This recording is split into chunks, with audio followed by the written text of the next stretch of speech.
নেপালের নতুন প্রধানমন্ত্রী কে? শুনেছেন কি বালেনের কথা? হ্যাঁ, ঠিকই শুনেছেন। র্যাপার থেকে রাষ্ট্রপ্রধান।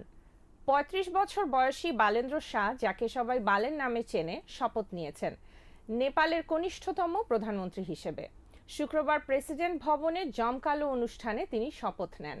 ৫ মার্চের নির্বাচনে তার রাষ্ট্রীয় স্বতন্ত্র পার্টি ২৭৫ আসনের পার্লামেন্টে ১৮২ আসন জিতে নিরঙ্কুশ সংখ্যাগরিষ্ঠতা অর্জন করে। দুর্নীতি বিরোধী বার্তা আর তরুণ প্রজন্মের সমর্থন তাকে দেশের রাজনৈতিক মানচিত্রে তুলে এনেছে। শপথের দিন বালেন নিজস্ব স্টাইল বজায় রেখেছিলেন। কালো ট্রাউজার, ম্যাচিং জ্যাকেট, কালো নেপালি টুপি এবং সানগ্লাস।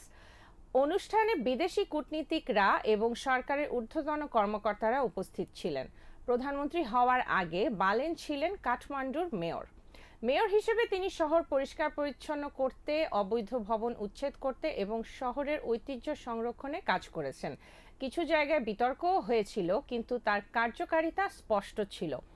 শপথ নেওয়ার ঠিক আগে তিনি প্রকাশ করেছেন জয় মহাকালী শিরোনামের একটি র্যাপ গান, যেখানে বলেছেন নেপাল এবার ভয় পায় না, প্রতি ঘরে ঘরে হাসি ও সুখ পৌঁছে যাবে। গানটি ইউটিউবে ৩০ লাখ বার দেখা হয়েছে।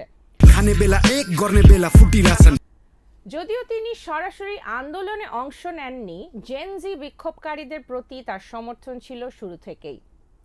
নেপালের রাজনীতি স্থিতিশীল নয়। ১৯৯০ সাল থেকে ৩২টি সরকার এসেছে, এ পর্যন্ত কেউ পূর্ণ মেয়াদ শেষ করতে পারেনি। দেশের ১/৩ মানুষ দারিদ্র্য সীমার নিচে বসবাস করছে। প্রতিদিন প্রায় ১৫০০ মানুষ কাজের খোঁজে দেশ ছাড়ছেন। এই সংকটময় পরিস্থিতিতে নতুন সরকারের ওপর পাহাড় সম প্রত্যাশা রয়েছে। শপথের দিন চীন বালেনকে অভিনন্দন জানিয়েছে এবং নেপালের সার্বভৌমত্ব, স্বাধীনতা ও আঞ্চলিক অখণ্ডতা রক্ষায় সমর্থন জানাবে বলে ঘোষণা করেছে।